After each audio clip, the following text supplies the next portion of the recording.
And so today, I want to talk about a message that has to do with us as individuals, and this has all to do with how we will experience God. Okay, so Jesus is the same yesterday, today, forever, refreshing, new, all the time. Nothing can change him. Nothing can alter him. He is the great I am. But yet we all experience him differently.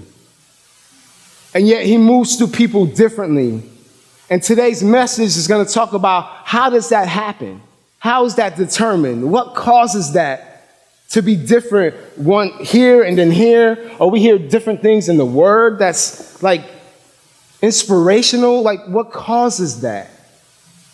And that's what today's message is. And so my thing is, if you hear this and again, like not put, just put it to the side, what happens is again, you miss out. You're robbed. You're going to be robbed of that experience. Last week, we talked about a woman with no name. And this woman, you guys will have control of that. This woman, man, the things that she's done, she has no name, but yet we know her. So if you weren't here last week we talked about the woman who, you could go back to the title. If you weren't here last week, we talked about a woman who did something unheard of. That's just weird, that she would come into a Pharisee's house where Jesus was, kissing on his feet, crying and using her hair to wipe it down, all these things. And we know her for that, yet we don't know her name. Now, some would say she's defined by the action of what she did. Like, oh my goodness, that was beautiful. But Jesus would say, no, she was defined by my love for her. That's what drove the action. And so this story, I'm not going to go into detail of what happened, but I want to talk about one key part towards the end of the whole story, that Jesus' last words to her. And it was verse 50. And as they pull up verse 50, it said, "And he said to the woman, 'Your faith has saved you. Go in peace.'" We've heard that a bunch of times. He said that your faith has saved you, this and that. Go in peace. You're now saved. Everything is cool. But looking at that, like, your faith has saved you. Jesus, the Savior, is saying your faith has saved you. And I'm thinking about it for a moment. It's just like, that's kind of weird. Like, you're the Savior, and her faith saved her. Like, what do you mean by that? And so something that God showed me was that it's just like this.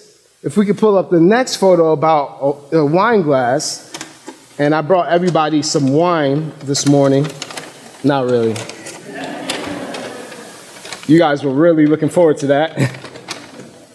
So we got a wine glass here. Just a regular wine glass. And I'm trying to understand this concept of your faith has saved you, when Jesus is the Savior. And so we think about Jesus, right? Jesus, nothing can alter him, nothing changes about him, but yet we all have different glasses of wine that we carry. And so when he says your faith has saved you, we spoke about last week that I can rest in that. Meaning the woman can rest in the truth that she is forgiven. This week, we're talking about Jesus saying, I can rest in that. I, Jesus, can rest in your faith. Because your faith allows me to be received. You put Jesus in something that can hold him, which is faith, so you can experience him, he can come in. That's what he meant by your faith has saved you. Because if you had nothing to hold me, I'm pouring into you. Like, it's nothing being stuck for you to experience me, for you to take me in. And he's saying, your faith has saved you. Now, this is not wine, it's grape juice. Or is it?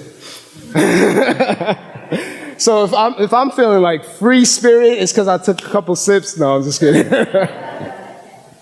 So your faith has saved you. And so I thought about this. I'm like, man, your experience changes based on what's being held, what's holding, and that's built by faith. And so today I want to talk about creating something like this. Today, we're going to make wine glasses, okay? We're going to go through an experience of making wine glasses.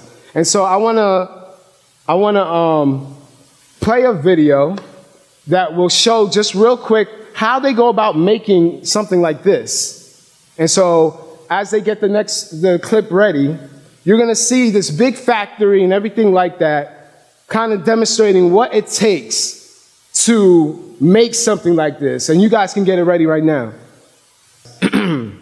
So, Father, I ask that you would open our eyes and open our hearts to be able to receive just the things that you're trying to say today. I ask that our hearts will be sponges, willing to just soak in whatever you have. I ask that you give me the words, Holy Spirit, and I thank you so much that I am loved, and I get to talk to people who are loved by you. Thank you so much. And so for me, videos like this I love because I never knew what it took to make something like this, something so simple that we just have every single day. And just to see the detail, like you have to craft and create a whole factory just to produce one of these. And so I was thinking about what are these little things, these little steps that have to do with making something that would hold something like wine. How does that work for our faith? How does that work for us? And so in this image, you'll see the 3D molding. It's a modeling of the design that ends up coming out prior to it even happening. Prior to the guy even touching and making something, they had to start off with a model. And the thing that God showed me about this is so key. He was talking about vision. Vision. Vision is very powerful. And when I say vision, I mean vision, overall vision. How is the end product going to be? They were concerned with how the end product will be. And so why vision is so important, there's this one guy named Eric Thomas, motivational speaker, one of the top motivational speakers out there. And basically he grew up homeless. Like he was kicked out of his home when he was a teenager, and he lived homeless for a while. The thing was, he said, listen, now that he's owned a company, is making a couple million a year and all that stuff, him doing his passion and speaking, he said, what was the first step? His very first step was that he would have to look at himself in the state of being homeless, in the state of eating out of garbage cans, all that stuff. He had to see himself as something he wasn't currently before he can make that first step. He had to see the vision before the vision came to be. And the problem is sometimes some of us, we're not concerned with vision. And the problem with that is that anything can just be created because we're not intentionally thinking about vision. See, one architect, this one lady who, they craft, they plan to see how a building will look, and you look at this next image, you see how they got to map out, do all these things, and they said a quote. This lady said a quote that was really powerful. Knowing that this is the industry they're coming from, she said this. She said, vision is the world's most desperate need. There are no hopeless situations, only people who think hopelessly. So you got somebody who makes things for a living, who crafts vision for a living, and that's what they're saying the most important thing is vision. Because for me, I believe that even if you're not concerned with vision, even if you're not concerned with the faith that you want to grow into, even if you're not concerned with that, something's being crafted anyway, regardless if you're intentional about it or not. That's scary though. Because whatever happens, happens. You could be crafting something, modeling something that's coming out like distorted, like, whoa, what's going on? Because we weren't concerned about the vision. We weren't concerned about being intentional about the growth. You guys know John Maxwell, right? Another motivational speaker, pastor, has, PhD, all this stuff. And he said he's intentional about growth. Like, listen, I'm intentional, but he said it started somewhere. In his book, 15 something irrefutable laws of growth, right? He talks about how his first meeting with his mentor sat down with him and says, hey, do you have a plan for growth? And John Maxwell's like, well, I've done this, I've done that. I'm a hard worker and this and that. I got all the traits needed for growth. And he's like, that's not what I asked. I said, do you have a plan for growth? And he's trying to think and stuff. And he's like, listen, I don't have a plan. And he said at that moment, he said, man, that's when I realized I have to be intentional. I have to craft the vision first that I want to go up to. And why this is important for us is because faith, it's okay to just be like, all right, as it comes, I'm just going to do whatever. But you run the risk of whatever happens can tell you to go left or right in your life.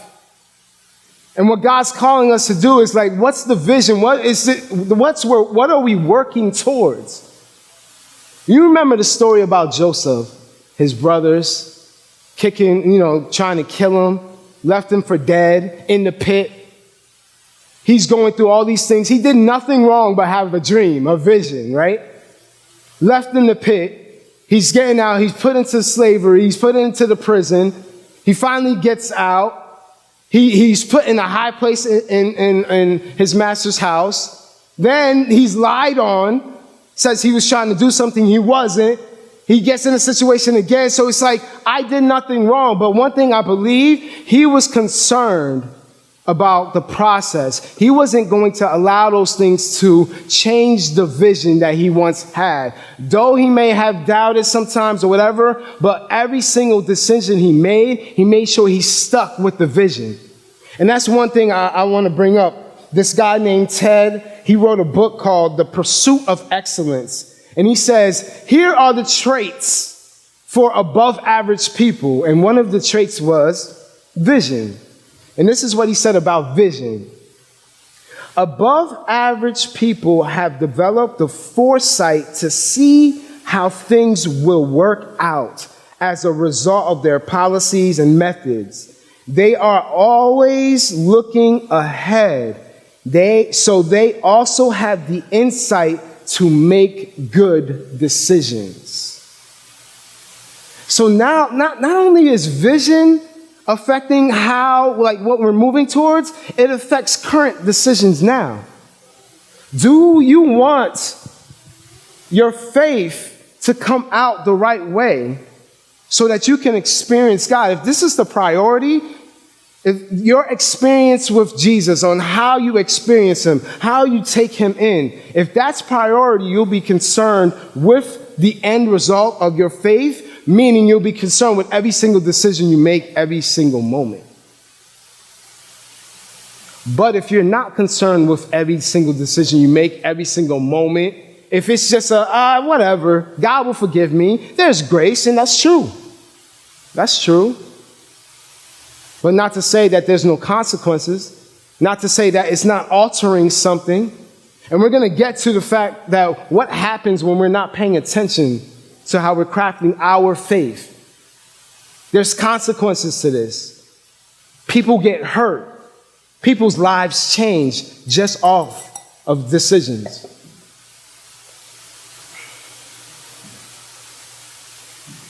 One thing John Maxwell said, he says, big picture thinkers don't let the grind get to them because they don't lose sight of the all-important overview, the vision.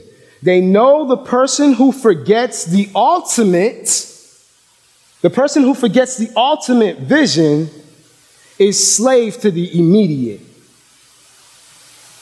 Meaning whatever is going down, they are slave to because they disconnected to the overall end result vision of what they're pushing for. This is why vision is so important, because it decides who you're going to be moment by moment. I mean, listen, you hear all these stories of successful people, either in kingdom or even outside of kingdom, just getting those little specks of goodness that is the world's version. But even then, they've kept their eyes on the vision of what they're trying to get at. And so they're able to make decisions in the midst of crap. And we look at that and all like, oh man, in the midst of this all, David, you still push through. Joseph, you still push through. Moses, you still push through. Like, we look at that and we're amazed by what they were able to push through despite it all. And that's because of vision. They're concerned with that. Are we concerned with that? And you can't just answer that. Yes, no, it's the actions. It's the heart that answers that. Like, no, I just feel an urge to not go this route. I need to go this route because I'm concerned about how my faith is going to play out. In this next image, they're talking about the mold. So they first make a prototype, and in the model in the computer creates this mold that every piece of glass will go into and it will be formed. And when I thought about that, I thought about how in a mold, once you have it set, it will determine all the rest of the glasses, which is go back to why this is so important. So it will determine your actions. It will determine a lot. And so when I think about life, when I think about the situations we go through, being concerned about vision allows two things. So there's this challenge. I'm going to talk about two challenges, right? They both have the same traits, but they're both completely different. The first challenge, they're both talking about things beating you up, similar to life, things just beating you up, pounding you back and forth, and just hitting you hard, right? And so I thought about how these two perspectives, in the next image, this is one version of it, right? You're getting hit. This is Creed 2. Who saw Creed 2? Anybody? Yes! I love that movie so much. Creed 2 was awesome. So in this challenge, you're getting beat up, pounded. But you get the choice to be like, listen, either I alter what I'm doing, change my strategy or something, I get motivated. If I get knocked down, I get picked back up, but I have control. It's my choice what happens next. It's my choice what the punches mean. It's my choice what the knockdown means. It's my choice to get back up. All these things, right? I love that about boxing, even though you get hit. But here's another challenge that has to do with getting hit multiple times. In this next image, it's a pinball machine. Same challenge. You're getting hit. But this is a silly game. A silly game that you can easily get caught up into. The difference between the two, one challenge, you have control of what you're going to do, your actions. This one, you're just a ball getting hit. Whatever happens in life, just hitting you side by side. Flashing lights. It's entertaining the people on the outside controlling the whole thing because their goal is just to bounce you around. Their agenda is just to boom, boom, whatever. So my thing is vision, decisions. Which one are you going to take hold of? Are you going to be the person that allows yourself to make the choices? No, I have control because I have a vision. I know what I'm going after. Or are you just going to let it be how it's crafted and be a ball in the pinball machine, just going left and right? Either way, you're going to get hit. You might as well decide, how is this going to go down? What kind of challenge is this going to be? I remember choosing in my life, like, okay, this is, Jack, what is it that you're trying to be? Like, what are you trying to craft? What are you trying to go after? And it reminded me of, like, picking a laptop from Apple. I love their website because you get to choose the specs. Like, you get to choose, like, all right, this is what I want in my laptop. This is what I want. This is what I want. So I have a friend that needed a computer, an Apple computer, and I love Apple because that's all I've been using. And so they asked my opinion, and I'm like, oh, you know what? Since you're doing this, you should get this, you should add this feature, that feature, all these things. And I said, wait, hold on one second. This costs a little more. Get the least expensive one. I know another way you can upgrade it. I know another way you can get a better version and not have to pay the Apple for it. So I'm like, cool, everything was set. So the person gets this, they're running these programs, and the computer can't handle it. It's like, it's going slow, it's shutting down, and I'm like, oh man, you know what? It's time. Let's upgrade that piece. Let me go to that spot that you could get a better piece to upgrade the speed, right? Come to find out, you can't do that with these new models. And so what happened was the person was stuck with the specs that was chosen. And so that sucked because it's like, oh man, I felt bad. I'm like, I told you to get these specs, and now you can't do what you need to do. And if we parallel it to life, it's so easy to choose the wrong specs because either you're trying to shortcut it, you're trying to make things look like it's not. You're trying to do these things because I didn't do the research to see what kind of vision, what's needed in this situation. And so now the person is getting a newer computer, and we're like, listen, we learned from our mistake. Listen, pay the price. Because I thought I could shortcut it and pay something cheaper, but I paid more because I shortcut it. You can't shortcut vision. You can't shortcut faith. You can't shortcut that. You need to be concerned with the faith that you are crafting in your life. You have to be concerned. There's no shortcut. It will catch up. The fact that I chose that other computer just to get it a little cheaper, it caught up real quick because everything was going slow. And I paid in time when I could have paid up front.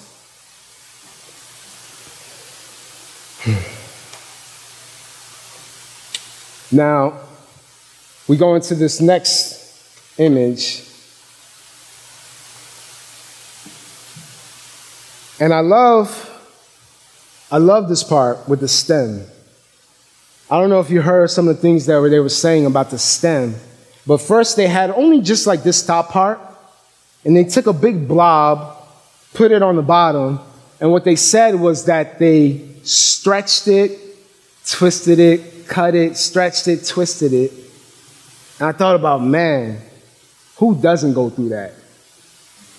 Who doesn't go through that? It's two perspectives, obviously. What's the stretching mean? Because you're going to get stretched, you're going to get cut, it's going to get heated up, all that, but what does it mean to you? Is it an abusive father? Or is it somebody who's creating a stem? What's a stem? I was thinking about it, like, why do they call it stem? And you think about a garden, you think about flowers, they all have stems. I'm like, oh, let me look into that. What is a stem? What does it represent? What's the importance of a stem? And I wrote it down here. A stem supports the elevation for the leaves. It supports the leaves, the flowers, the fruits. The stems keep the leaves in the light. It supports it, holds it up so that the light can hit it. The stem stores the nutrients inside. And one thing that's really dope, the stem transfers fluid from the roots. And I thought about the roots. I'm like, well, what's the root here? The base here? Because you can see in this next image, they're really working on the base, the root. And with flower, leaf, whatever, the roots are providing something, depending where it is or whatever. It's providing something to the flower. And I thought about, wait, what's our root? Because we could be rooted in a lot of things. You could be rooted in the knowledge of the world, or you could be rooted in his word, in his promises, in his truth, and all that. It's crazy how what you're rooted in goes into what keeps you up. What keeps you up is the stem. And what you decide to be rooted in mentally, in your heart, will determine how this will stand. How your faith will stand. So it's just not, I just have faith. There are things that go into this. It's getting rooted in the word. It's making sure your stem is full of nutrients so they could be strong enough to hold up what you then can experience once Jesus pours into you. For you to be able to take him in what? You've been saved by your faith. In this next image, we see the big factory that they created. And I thought about the factory, right? I thought about the mass production that it has. And with companies, there are certain rules you can't break. If you break it, you're not a company. You can't provide these products. So in this next image, everybody's familiar with this image, right? When you go into the store, you want something organic, you're looking for, I want to see this sign that'll determine, like, this is organic. I know what I'm getting into. You know what you're getting into because companies have to follow the regulations, the policies, the everything. Like, you can't get this stamped on you unless you follow these things, unless you meet these requirements, because they're concerned about the end user.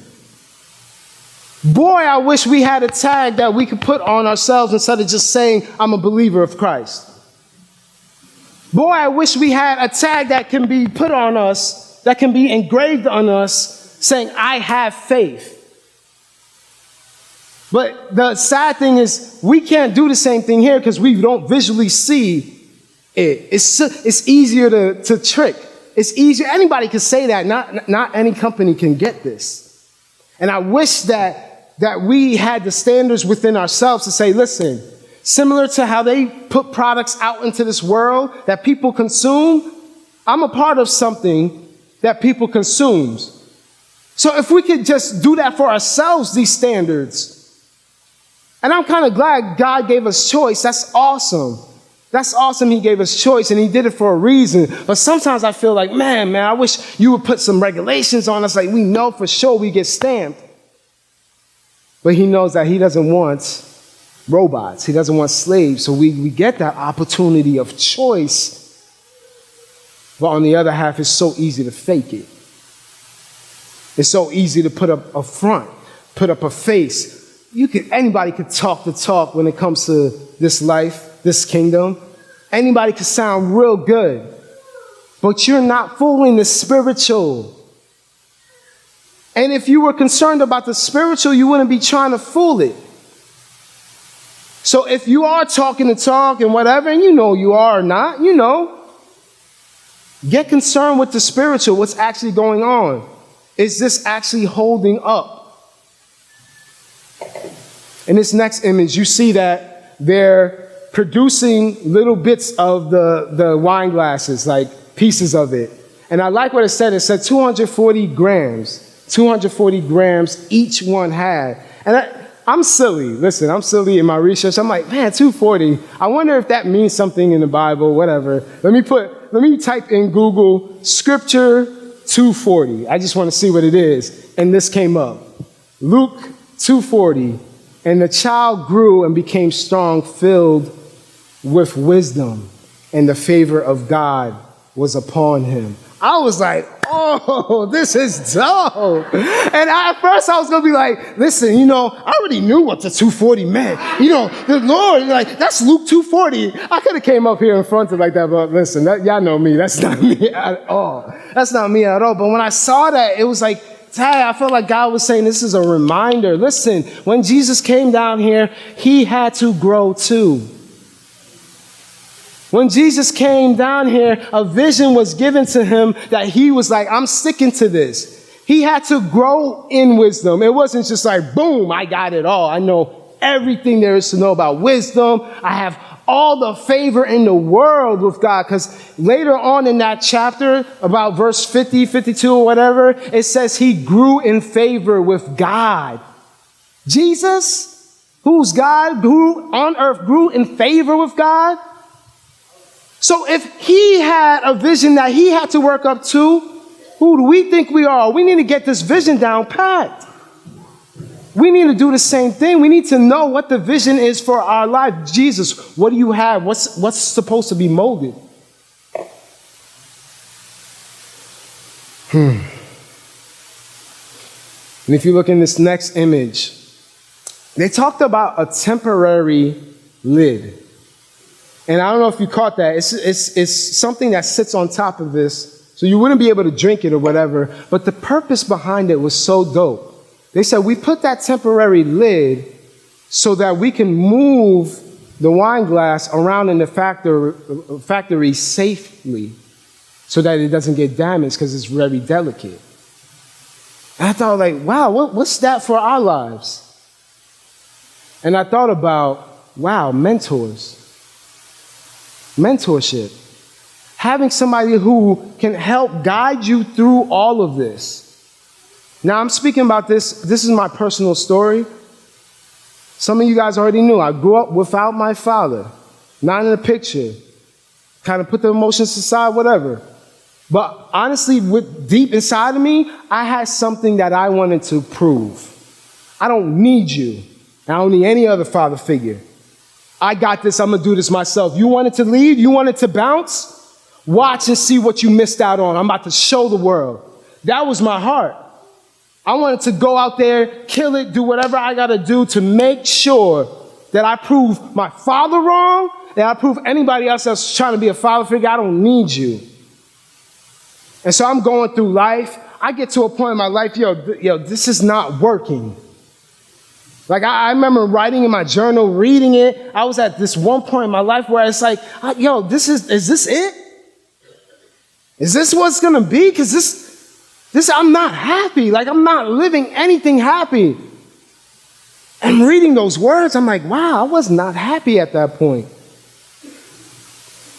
So as I decided, you know what? Let me do what John Maxwell did. Do I have some type of growth plan or something?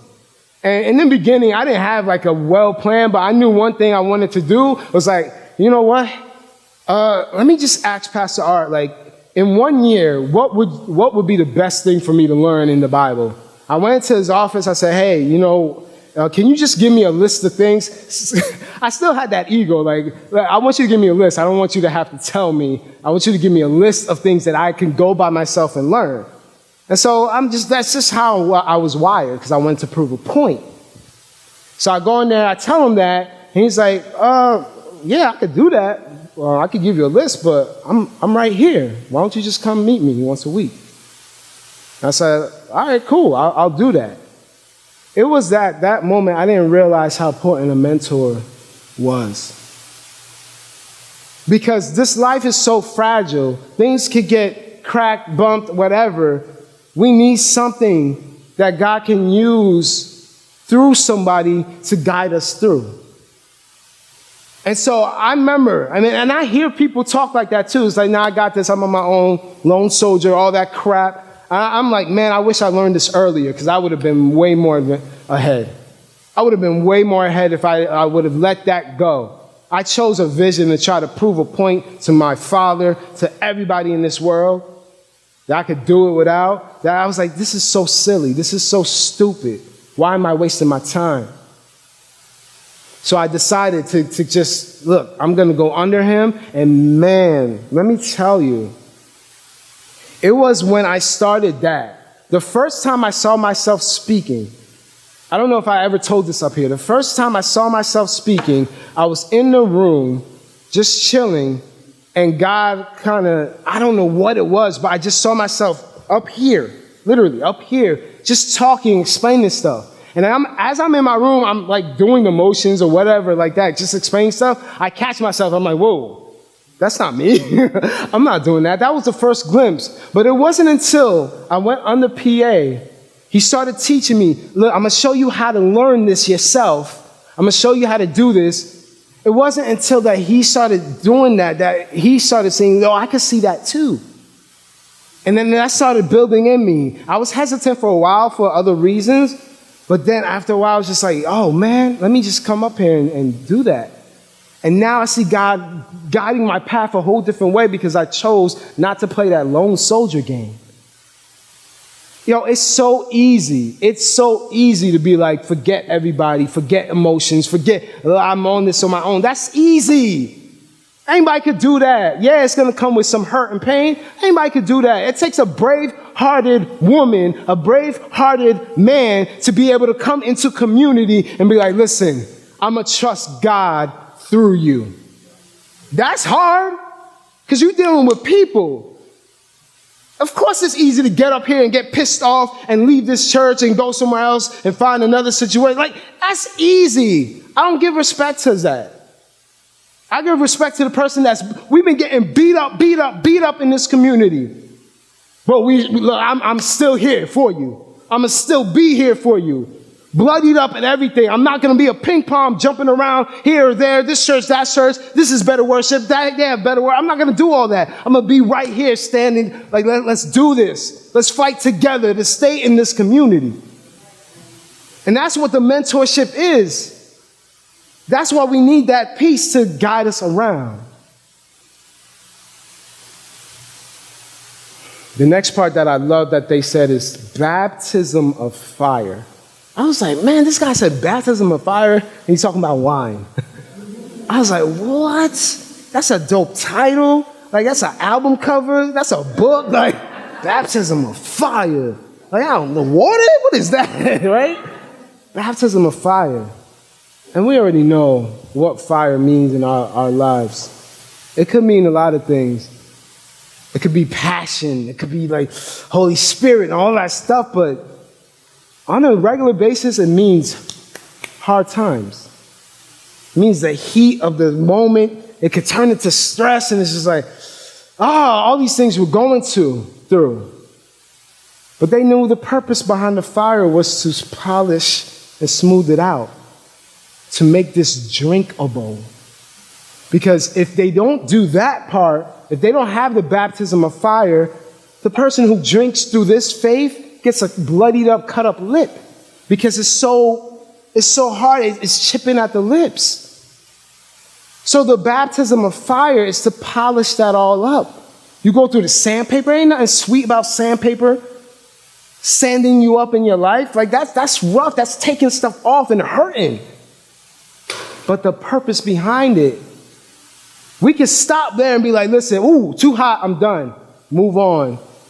What happens is you never get that opportunity to experience the faith. That's why I was saying this message is so important, because it has to do with how we experience him, how we take him in. In this next image, they're really going at trying to get the fire into the base as well, the passion in it. This next image, you'll see the guy, he's inspecting. Yeah, I don't know if you guys caught that. He says he's checking for bubbles and he's checking for cracks. He's checking for bubbles and he's checking for cracks. And this is what this makes me think of. What if this was full of holes and you try to pour it in? We already know what happened. This is dripping right back out. It doesn't matter if it's the most small speck of a hole, you're losing the experience of Christ because it's a small speck of a hole. And you think about it, when it came to things, something that Jesus was most impressed by, like when was he most impressed was when the centurion, the military leader or whatever, his faith impressed him the most. So when he came, he's not even a Jew. He's not even a Jew. He works for the Roman government. But Jesus said, yo, I've never even seen this type of faith in Israel. My own people. I haven't seen this type of faith. Because the guy was basically saying, listen, He sent his servants, hey, my servant needs to be healed. He's sick. Go ask Jesus if he could come, please. The Jews go, they say, hey, listen, come heal him. Jesus is coming. He's going to go. He's going to touch and heal him. And then the Roman soldier said, listen, no. Don't come into my house. My house is not worthy for you to step foot in. Listen, I run people too. I say my word, things happen. You could do the same thing too. Just say Jesus and it'll happen. And Jesus is like, wow, you don't need me to come and touch him? You don't need to see that visually? You're going based off my word? And he's like, yo, I've never seen this type of faith. So he was most impressed when it dealt with faith. I feel like he was most disappointed when it dealt with doubt. Because you could have people, the woman that we spoke about last week did all that crazy stuff, and her faith is what impressed Jesus. But it's doubt that leaves a hole in faith. Listen, everything about your faith could be constructed beautifully, but the little speck of doubt, that stuff he knows he gets at the most, because he knows even a little bit of doubt will start pouring me out and you miss out of the experience. So that's why I want you to have full faith. Peter, I said, why did you doubt when you fell in the water? Because you were walking on water. Because that's what I want you to focus on. Why'd you lack faith? Why'd you let the situations poke a hole, make a crack in your faith that pours me out, and you miss out on the full me? I want you to have the full me. That's why God is asking us to maximize our moments. If you think about it, if you start at 0%, 100%, and then this bar, filling it up, full faith 100%, he's asking us to maximize our moment by maximizing our faith to 100%.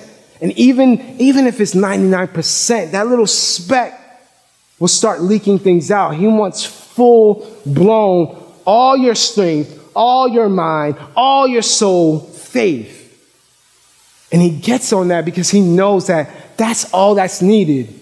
I don't need to know what happened in the past. I don't need to know what you're lacking. I don't need to know any of those negative things, because it doesn't matter. Because once you drink this, all of that is erased. Once you drink this, none of that matters, because that powers you to move through, because it's him.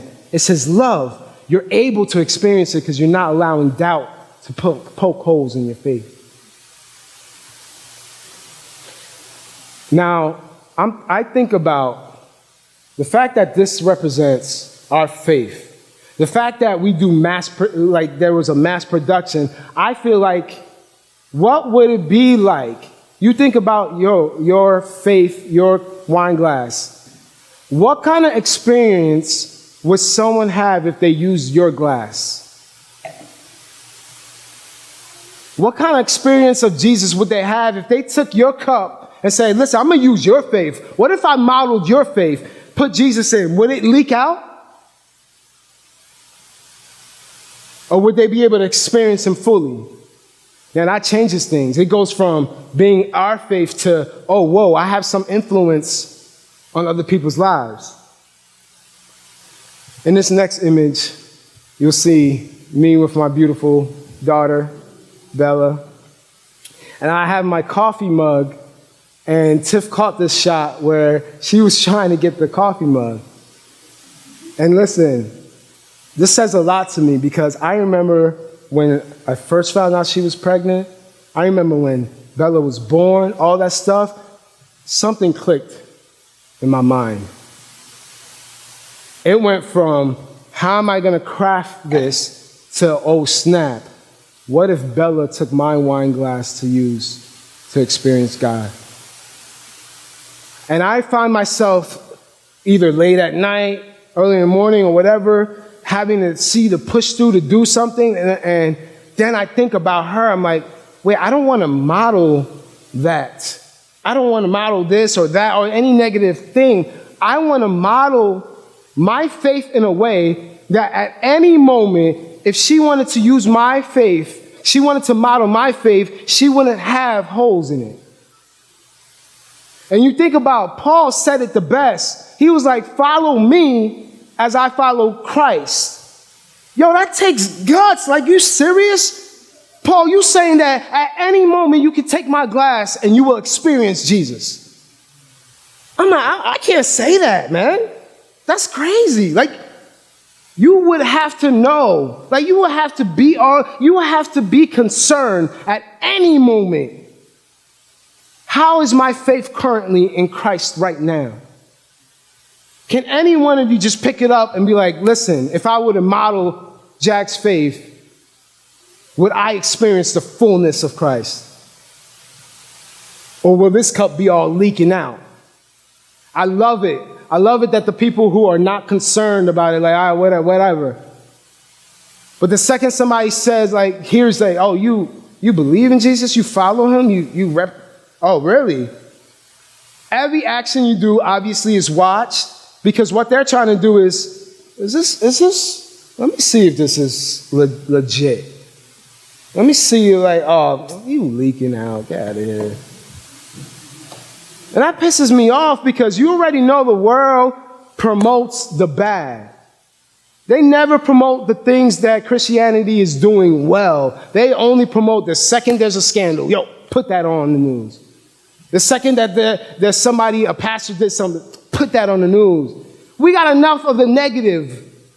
I don't like anybody who stamps themselves, same way they say organic, anybody who stamps themselves saying, yo, I'm a follower of Christ.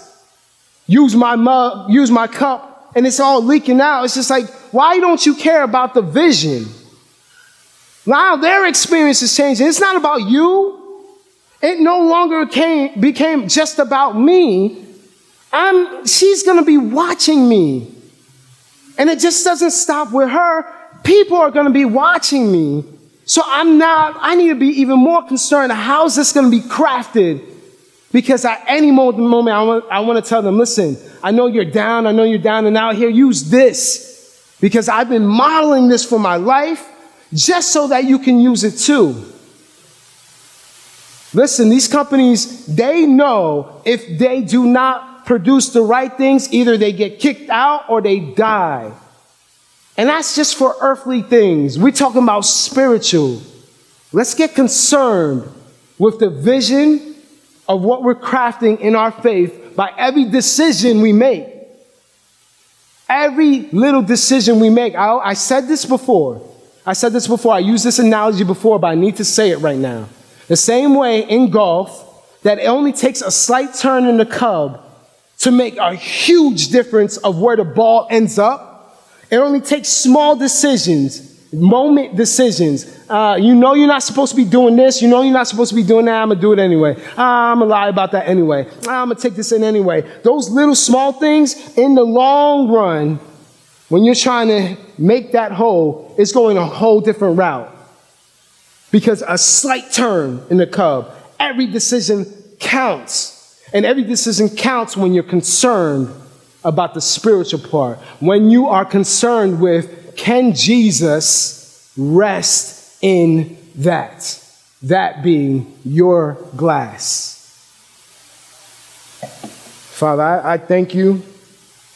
I thank you that you've given us an opportunity to be able to have faith, to be able to have you in our lives, to be able to experience you. So the main thing I want, Father, I'm asking you to nudge in their hearts so they can assess where they are right now in their faith. What are the holes that are there?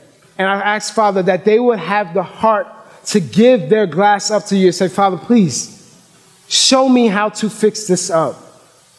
Father, please, take your hand, touch this, mold this into something that I can fully experience you. And I ask that you would touch their hearts. Listen, anybody who is feeling in their heart that need to step it up, please don't keep that to yourselves.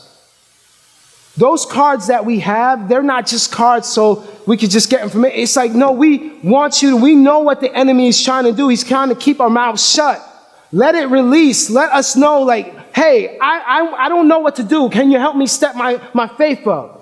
Write that down. Put it down and we will get back to you so that you can step it up. This is not just to play church. This is not just for me to come up here and speak. This is about not just your soul, not just your spirit, but everybody else that you will encounter to experience this.